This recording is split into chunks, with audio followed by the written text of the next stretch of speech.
Welcome to Swami Vivekananda digital classes. In these classes we are going to take second chapter of history. तर विद्यार्थी मित्रांनो, आज आपण हिस्ट्रीचे दुसरे चॅप्टर बघणार आहे, जे की तुम्हाला 8वीच्या NMMS जे परीक्षा आहे तर त्या परीक्षेसाठी अत्यंत गरजेचं आहे. आणि जवळपास तुम्ही आपल्या या लेक्चर मधून आपण पहिल्या चॅप्टर पासून तर 14व्या चॅप्टर पर्यंत जवळपास 15 मार्चचा सिलेबस बघत आहोत. ज्यानंतर आपण भूगोलचा पण बघणार आहोत, नागरिक शास्त्राचा पण बघणार आहोत आणि लास्टला आपण सायन्सचा पण बघणार आहोत. जेणेकरून तुम्हाला या परीक्षामध्ये पात्र होण्यासाठी कोणीच रोखू शकत नाही आणि आपण सर्व सिलेबस आपण घेणार आहोत. तर त्यासाठी तुम्हाला काय करायचंय, प्रत्येक व्हिडिओ शेवटपर्यंत बघायचा आहे आणि त्या व्हिडिओची डिटेल सर्व माहिती घेऊन आणि तुम्हाला लेक्चरची सर्व माहिती घ्यायची आहे. तर विद्यार्थी मित्रांनो, आज आपण बघणार आहोत हिस्ट्रीचा सेकंड चॅप्टर आहे आणि त्याचं नाव आहे भारत आणि युरोप. काय आहे? भारत आणि युरोप. भारताचा युरोप खंडाशी कसा संबंध आहे आणि युरोपातील जे देश आहे जसं की पोर्तुगाल, इंग्लंड, फ्रेंच, डच हे लोक भारतामध्ये कसे आले सागरी मार्गाने, त्याचा आपण अभ्यास करणार आहोत. बरोबर आहे का नाही? आणि तुम्हालाही अभ्यास करायला नक्की आवडेल. तर चला विद्यार्थी मित्रांनो, आपण अभ्यास करूया. तर आता सर्वात प्रथम आपल्याला बघायचं आहे प्रबोधन काळ. आता प्रबोधन काळ म्हणजे तुम्ही एकच लक्षात ठेवायचं, 13वे ते 16वे शतक या शतकांना म्हणतात प्रबोधन काळ. काय म्हणतात? प्रबोधन काळ शतक. तर यामध्ये काय घडलं होतं? युरोपच्या इतिहासातील प्रबोधन काळ मानला जातो हा 13वे ते 16वे शतक. कारण की यामध्ये खूप साऱ्या गोष्टी त्यांनी अनुभवल्या, ज्याच्यातून त्यांनी भारताचा येण्याचा मार्ग शोधला, आशियाला येण्याचा मार्ग शोधला. कारण की तुम्हाला माहिती आहे, तुर्कांनी जेव्हा इस्तंबूल नावाचं शहर जिंकून घेतलं तर त्यानंतर जे युरोपातील देश आहे त्या देशांना भारतात येण्यासाठी किंवा आशियामध्ये येण्यासाठीचा मार्ग बंद झाला. मग त्यांना एकच पर्याय उरला होता. तो पण कोणता पर्याय होता? तर सागरी मार्गाने येण्याचा पर्याय उरला होता. तर मग त्यांनी सागरी मार्ग शोधण्यासाठी अतोनात प्रयत्न केले. पण शेवटी एका माणसाने, त्याचं नाव आहे वास्को दी गामा, ज्याने शोध लावला आणि तो भारताच्या कालिकत बंदरावर पोहोचला. पण तो कसा पोहोचला आपण ते सुद्धा बघणार आहोत. तर चला आता पुढे आणखी काही गोष्टी आपण महत्वाच्या आहेत त्या गोष्टी आपण याच्यामध्ये घेऊया. याच्यामध्ये भौगोलिक शोध आणि धर्मसुधारणा चळवळ यामुळे आधुनिक युगाचा पाया घातला गेला. प्रबोधन युगात मानवतावादाला चालना मिळाली. त्यानंतर माणूस हा विचारांचा केंद्रबिंदू बनला. कारण की माणसाने विचार केला तर माणूस शक्य त्या गोष्टी मिळवू शकतो असं सिद्ध झालंय. त्यानंतर बघा, ग्रीक व रोमन प्राचीन परंपरेचा पुनर्जीवन झाले. त्यानंतर लोकांना समजेल अशा प्रादेशिक भाषांमध्ये साहित्य निर्मिती होऊ लागली. मग जेव्हा आता उदाहरणार्थ सपोज मी मराठी भाषिक आहे आणि मराठी भाषेतून माझं साहित्य लिहिलंय मी, तर लोकांपर्यंत जर ते पोहोचलं तर लोकांना चांगल्या प्रकारे समजलं तर ते सुद्धा शिक्षित होऊन आणि चांगल्या प्रकारे आपल्या भाषेला किंवा आपल्या संस्कृतीला लागेल अशाच त्या गोष्टी करतील. तर बघा विद्यार्थी मित्रांनो, पुढचा बघा, आता सर्वात महत्वाचा पॉइंट आहे हा, आणि हा पॉइंट तुम्ही लक्षात ठेवायचा आहे. का लक्षात ठेवायचा आहे? हा परीक्षेच्या पॉइंट ऑफ व्ह्यूने 1450 मध्ये जर्मनीच्या जोहान्स गुटेनबर्ग या व्यक्तीने छपाई यंत्राचा शोध लावला. छपाई यंत्र म्हणजे काही जणांना माहितच नाही. छपाई यंत्र म्हणजे झेरॉक्स मशीनचा शोध लावलेला आहे. झेरॉक्स मशीनचा शोध लावल्याने नेमकं काय झालंय? कारण की एखाद्या लेखकाने एक पुस्तक लिहिल्यानंतर त्याला दुसरं पुस्तक पुन्हा लिहायला खूप वेळ लागायचा. पण एखाद्या लेखकाने जर ते पुस्तक लिहिलं तर ते त्याच्या लाखो हजारो प्रती त्याच्या झेरॉक्स करून बाकींच्या पर्यंत पोहोचत होत्या. त्यानंतर मग खूप मोठ्या प्रमाणामध्ये क्रांती घडली एक प्रकारे. या छपाई यंत्रामुळे नवे विचार, नव्या संकल्पना आणि ज्ञान समाजापर्यंत पोहोचू लागले. बघा, आता माझ्या मनात एखादा विचार असेल, मी जर पुस्तकामध्ये लिहिला तर मी हजारो लोकांपर्यंत तो पोहोचू शकतो. कसं? पुस्तक लिहिलं, त्याचे खूप साऱ्या लाखो प्रती मी प्रिंट केल्या, त्या प्रिंट केल्यानंतर पुस्तकाद्वारे तुमच्यापर्यंत त्या पोहोचू शकतात. अशाच प्रकारे मग हा सर्वात महत्वाचा जर्मनीचा जो जोहान्स गुटेनबर्ग आहे, यांनी 1450 मध्ये छपाई यंत्राचा शोध लावला. प्रत्येकाने लक्षात ठेवा. त्यानंतर बघा पुढे, लिओनार्डो द विंची हा प्रबोधन युगातील जगप्रसिद्ध चित्रकार होता. फक्त चित्रकारच नव्हता तर बाकी गोष्टी सुद्धा त्यांनी खूप साऱ्या मिळवलेल्या होत्या. तर कोणकोणत्या गोष्टी मिळवलेल्या होत्या बघा, त्यामध्ये त्यांनी काय काय जमत होतं त्यांना, तर चित्रकला बरोबरच स्थापत्य, संगीत, त्यानंतर गणित, खगोलशास्त्र आणि अभियांत्रिकी म्हणजे इंजिनिअरचा सुद्धा त्यांनी अभ्यास केला होता. इंजिनिअरिंग मध्ये सुद्धा त्यांना खूप चांगला इंटरेस्ट होता. इतक्या गोष्टी त्यांचं त्या विषयावर काय होतं, एक प्रकारे प्रभुत्व होतं. तर त्यांनी 2 चित्र काढलेले बघा, आणि ते जगप्रसिद्ध चित्र आहे. त्या पहिल्या चित्राचं नाव आहे मोनालिसा आणि दुसऱ्याचं नाव आहे द लास्ट सपर. ही त्यांची प्रसिद्ध चित्र होती. त्याला प्रबोधन काळातील अष्टपैलू व्यक्तिमत्व मानले जाते. खरंच मानले जावं, कारण की त्यांचं जे कार्य आहे त्या कार्यामुळं त्यांना प्रबोधन काळातील अष्टपैलू व्यक्तिमत्व जाणलं जावं. त्यानंतर बघा, लिओनार्डो द विंची हा प्रबोधन काळातील मानवतावादी आणि बहुआयामी प्रतिमेचे प्रतीक मानला जातो. त्यांनी जे चित्र काढलेले, तर त्यावेळेची कंडिशन कशा प्रकारची होती ते आपल्याला आज समजते. त्याच्यामुळं आपण खूप साऱ्या गोष्टी त्यांनी प्रबोधन केले असं सांगू शकतो. त्यानंतर बघा पुढे, विचारवंतांनी रोमन कॅथलिक चर्चच्या जुन्या धार्मिक कल्पनांना विरोध केला. धर्मगुरूंकडून कर्मकांडाचे स्मोध त्या माजवून लोकांनी लूट केली जात होती. आता तुम्ही आज पण बघताय, काही धर्माच्या नावाखाली काही लोक आहे, नाव घेतात देवाचे, पण वेगळेच काही कांड करतात. बरोबर आहे की नाही? तुम्ही आताच बघितलं असन, राम मंदिराचा जो मुद्दा आहे, ज्यामध्ये हजारो कोटी रुपये चोरले, तरी पण त्याच्यावर कोणी आक्षेप घेतला नाही. म्हणजे एक धर्माच्या नावाखाली, हिंदू धर्माच्या नावाखाली एक मंदिर बांधलं. त्या मंदिरात खूप साऱ्या लोकांनी, त्यांच्या श्रद्धा होती, त्या श्रद्धेमुळे पैसा जमा केला, लाखो कोटी रुपये, आणि तो पैसा कोणीतरी, एका पुजारी म्हणा, कोणत्या जो पण तिथं सांभाळ करणार असन, त्यांनी ते चोरून नेले. तर असं त्याच्यात म्हणायचंय की धर्मगुरूंकडून कर्मकांडाचे स्मोथ माजवून लोकांची लूट केली जात होती. जुन्या धार्मिक कल्पना व कर्मकांडांना विरोध करण्यासाठी झालेल्या चळवळींना धर्मसुधारणा चळवळ म्हणायची. मग आता त्याच्यानंतर त्यांच्या विरुद्ध जे व्यक्ती आवाज उठवेल, जो पण असं सपोज एखादी 15-20 जणांची टीम आहे, ती त्यांच्या विरुद्ध आवाज उठवेल, तर मग ती काय झाली, एक प्रकारे धर्म सुधारण्यासाठीची चळवळ झाली. त्यानंतर या चळवळीमुळे माणसाचे स्वातंत्र्य आणि बौद्धी प्रामाण्य या तत्वांना महत्त्व प्राप्त झाले. मग आता जर कधी आवाज उठवणं, आता तुम्ही बघितलं असन, भारतामध्ये कॉक्रोच जनता पार्टी सुरुवात झाल्यानंतर खूप साऱ्या विद्यार्थ्यांनी व्हिडिओ बनवून सोशल मीडियावर टाकले. त्यानंतर सरकारनेही त्यांची दखल घेतली. तर मग आता एक प्रकारे एका जणांनी आवाज उठवला तर बाकीच्यांना सुद्धा हिंमत आली. मग त्याच प्रकारे या चळवळीमुळे काय झालंय, बाकीच्यांना सुद्धा असं वाटायला लागलं की आपण सुद्धा जे आपल्या धर्मामध्ये काही वाईट कृत्य होत असेल, तर त्याला आपण आळा घालण्यासाठी काय करायला पाहिजे, चळवळ करायला पाहिजे, धर्म सुधारणा चळवळ करायला पाहिजे. त्यानंतर बघा पुढे, सॉरी कट करायचं, हा 1453 मध्ये कॉन्स्टँटिनोपल हे शहर आहे बघा, या शहराला काय म्हटलेलं आहे बघा, इस्तंबूल हे शहर आहे, ते 1453 मध्ये तुर्कांनी जिंकून घेतले. इथं सर्वात महत्वाची गोष्ट झाली काय, की तुर्कांनी जेव्हा कॉन्स्टँटिनोपल नावाचं शहर जिंकून घेतलं, त्याला इस्तंबूल सुद्धा म्हणतात 1453 मध्ये. तर तेव्हाच काय झालं की जे युरोपातील लोक जे भारतामध्ये यायचे, आशियामध्ये यायचे व्यापार करण्यासाठी, त्यांचा येण्याचा मार्गच बंद झाला.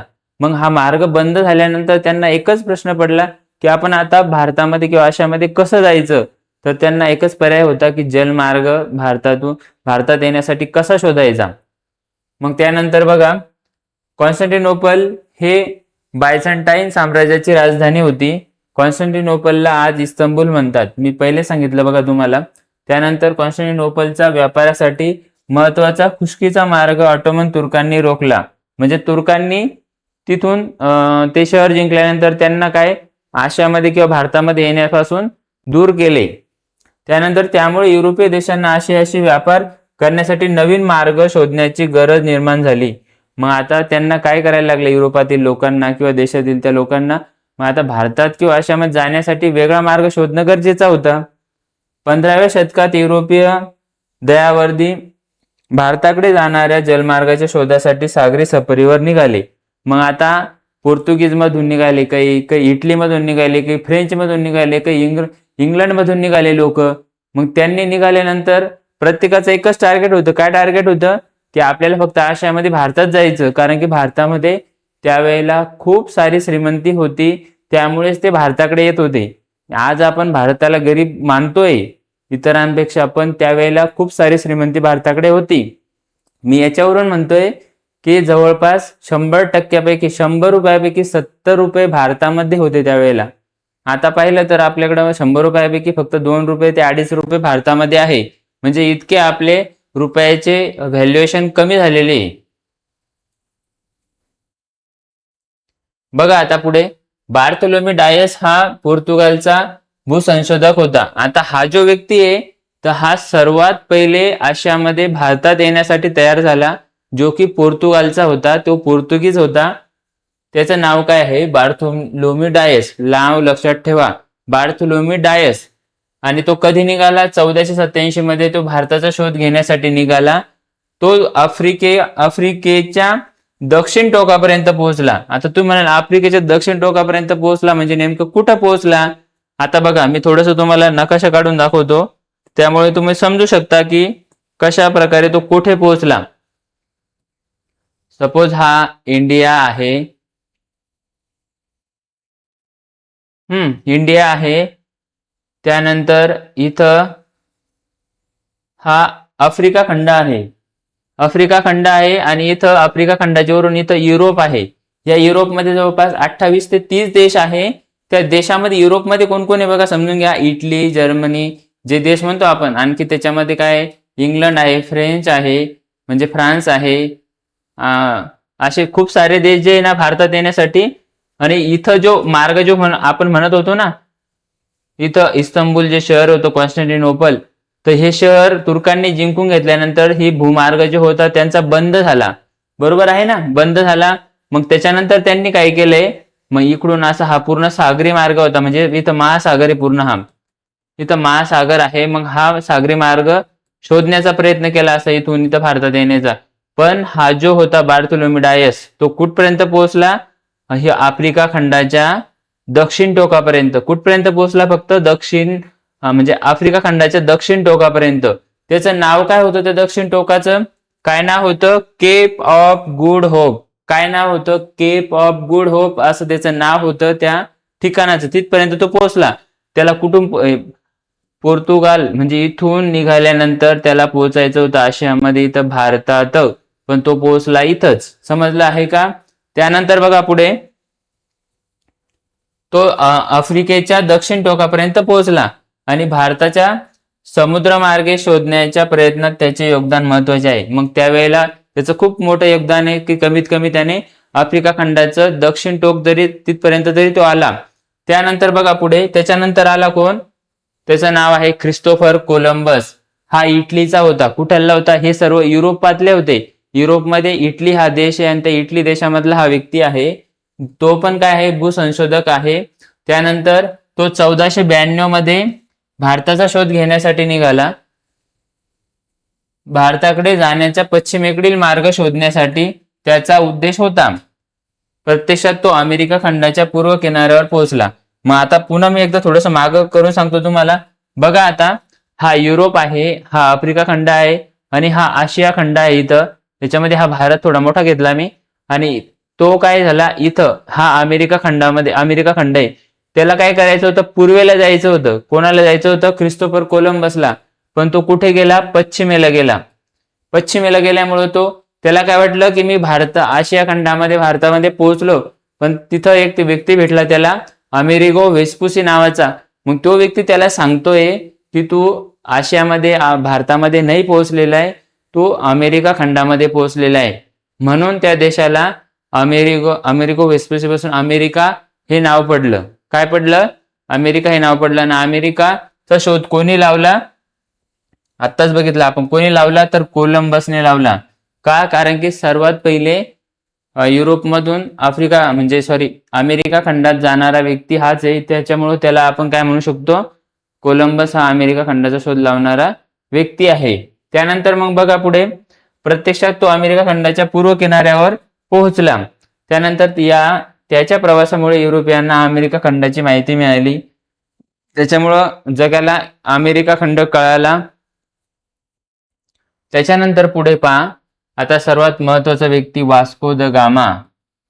हा पोर्तुगीजचा प्रसिद्ध भूसंशोधक होता. 1498 मध्ये तो भारताच्या शोधासाठी निघाला. पहिला व्यक्ती होता कोण होता? बार्थोलोमी डायस. तो 1487 मध्ये निघाला, पण तो केप ऑफ गुड होप या आफ्रिका खंडाच्या दक्षिण टोकापर्यंत तो पोहोचला. नंतर प्रयत्न केला कुणी? त्याचं नाव होतं अमेरिगो वेस्पुसी, नाही सॉरी कोलंबस. तो अमेरिगो वेस्पुसीला भेटला. क्रिस्तोफर कोलंबसने प्रयत्न केला 1492 ला, पण तो कुठं गेला? तर तो अमेरिका खंडात गेला. बरोबर आहे का नाही? मग 3 नंबरला प्रयत्न केला 1498 ला वास्को दी गामा यांनी, आणि त्याने आफ्रिकेच्या दक्षिण टोकावरील केप ऑफ गुड होपला वळसा घातला आणि भारताच्या पश्चिम किनाऱ्यावरील कालिकत बंदरात पोहोचला. कुठं पोहोचला तो? भारताच्या कालिकत बंदरावर. म्हणजेच आता बघा कुठं पोहोचला तो सांगतो तुम्हाला मी. बघा इथं युरोपातून निघाल्यानंतर इथं तो याने वळसा घालून आफ्रिका खंडाच्या दक्षिण टोकाला, आणि मग इथून असं तो इथं गुजरात आहे. गुजरातमध्ये कालिकत नावाचं एक बंदर आहे, त्या बंदरावर तो पोहोचला. समजला आहे का? आणि तो भारतामध्ये पहिला युरोपीय समुद्राद्वारे येणारा व्यक्ती आहे. समजले का? आणि भारताचा शोध कोणी लावला? तर आपण काय म्हणू शकतो? कोणाचं नाव घेऊ शकतो? तर वास्को दी गामाचं. समजलं आहे का? त्यानंतर बघा सागरी मार्गाने भारतात आलेला तो पहिला युरोपीय होता. त्याच्या आगमनामुळे भारत आणि युरोप यांच्यातील सागरी व्यापाराला मोठे महत्त्व प्राप्त झाले. त्यानंतरच मग युरोपातील बाकी देशातील लोक जागरूक झाले आणि त्यांना पण आता सागरी मार्गाने येण्याचं त्यांनी ठरवलं आणि व्यापार करण्याची सुरुवात केली.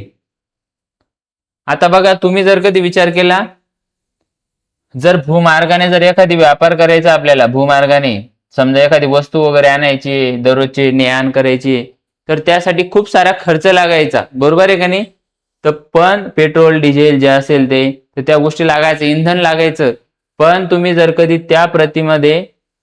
जर कधी सागरी मार्गाने जर कधी ने-आण केली, एक्सपोर्ट इम्पोर्ट जर केलं, तर त्यासाठी खूप कमी खर्च येतो. कारण की पाण्यावरून एखादं आपल्याला एक्सपोर्ट करायचे वस्तू, तर त्यासाठी खूप कमी खर्च येतो आणि त्यांनाही त्याचा फायदा भरपूर झाला. त्यानंतर बघा युरोपची मध्य युगाकडून आधुनिक युगाकडे वाटचाल सुरू झाली. मग त्यावेळेला काय झालंय? ते मध्ययुगाकडून आधुनिक युगाकडे म्हणजे काय? एक प्रकारे डेव्हलप कंट्रीज होण्याची सुरुवात सुरू झाली आहे. लोक अंधश्रद्धा आणि अज्ञानातून बाहेर पडू लागले. पहिले आपल्याकडे जशी पण अंधश्रद्धा होती, खूप साऱ्या गोष्टी होत्या. एखाद्याला जर डोक्यामध्ये फोडे यायला लागले तर आपण काय म्हणायचो? त्याला काही देवी रोग झाला वगैरे, किंवा मग त्याला आता आपण काय करायचं? देवापासून सोडून द्यायचं, तो देवासाठीच बनलेला होता असं वगैरे. तसं काही नसतं. त्यानंतर प्रस्थापित रूढी व परंपराकडे चिकित्सकपणे पाहण्यास सुरुवात झाली. लोक स्वतंत्रपणे विचार करू लागले. विचार करण्याच्या या बदलामुळे युरोपात वैचारिक क्रांती घडून आली. या वैचारिक क्रांतीमुळे वैज्ञानिक संशोधनाला चालना मिळाली. बघा जर कधी आपण बाहेर गेलो तेव्हाच आपल्याला कळतं की बाहेर कशा प्रकारे प्रगती होते, आणि मग आपण त्या प्रकारे विचार सुद्धा करायला लागतो. या मागच्या चालीरीती परंपरा आहे त्यापासून थोडंसं दूर होण्याचा प्रयत्न करतो. त्यानंतर बघा इंग्लंडमध्ये 1689 मध्ये बिल ऑफ राईट्स मंजूर करण्यात आलं. बिल ऑफ राईट्सनं काय तोटा आणि काय फायदा झाला? हा कायदा इंग्लंडच्या पार्लमेंटने पण मंजूर केला होता. या कायद्यामुळे राजाच्या अधिकारावर मर्यादा आल्या. आता इंग्लंडमध्ये जर कधी बघितलं, सर्व अधिकार कोणाकडे होते? तर पहिले राजांकडे होते. पण ह्या कायद्यामुळे तिथं मग नवीन पद निर्माण करण्यात आलं, पंतप्रधान म्हणून, प्राईम मिनिस्टर म्हणतो आपण त्याला. तर हे पद कशामुळे निर्माण करण्यात आलं? कारण की लोकांनी एखाद्या व्यक्तीला निवडून द्यावं, मत द्यावं, आणि त्याच्यानुसार मग तो सरकार चालवेल असं. कारण की आतापर्यंत तिथं काय होतं, म्हणजे त्याला आपण काय म्हणतो, राजेशाही होती, पण आता तिथं लोकशाही निर्माण होत होती. इंग्लंडचे पार्लमेंट सार्वभौम झाले. राजेशाहीच्या अधिकारावर नियंत्रण निर्माण झाले. एक प्रकारे राजेशाही थोडी संपुष्टात येण्याचा मार्ग सुरू झाला. इंग्लंडमध्ये संसदीय लोकशाहीच्या विकासाला चालना मिळाली. 1789 मध्ये फ्रान्समध्ये राज्यक्रांती झाली. फ्रेंच राज्यक्रांती अनियंत्रित राजेशाही आणि जामशाही विरुद्ध उठाव केला.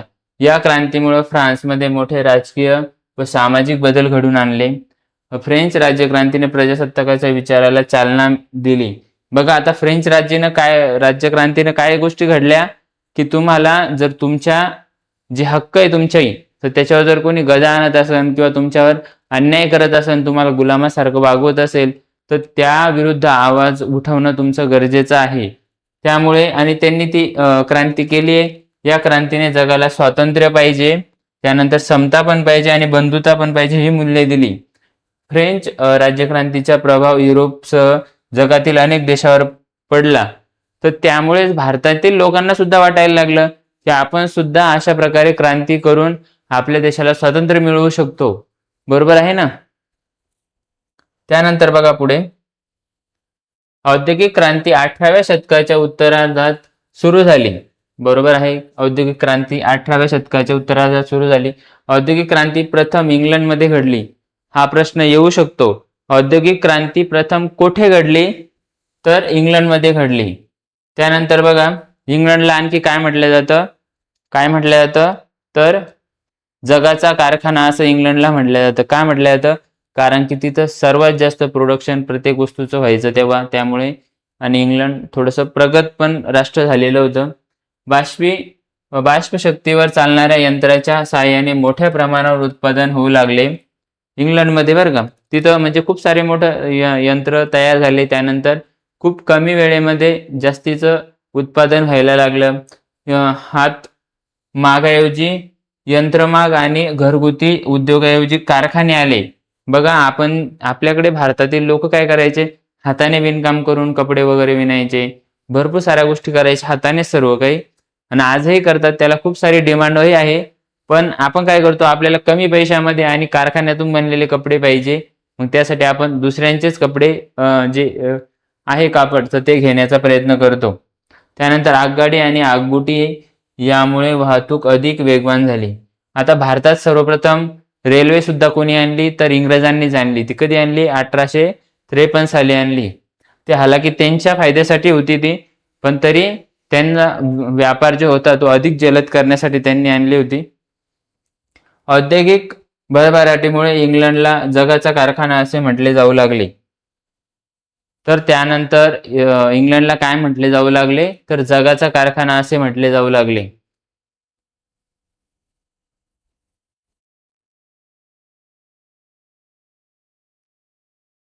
तर आपण काय करू आता? हा व्हिडिओ पार्ट 1 मध्ये ठेवू आणि हे लेक्चर जे आहे हे पार्ट 1 मध्ये ठेवू, आणि आता आपण राहिलेलं जे लेक्चर आहे ते पार्ट 2 मध्ये करू, कारण की तुम्हाला सर्व गोष्टी डिटेल देण्याचा प्रयत्न आम्ही करत आहे. धन्यवाद.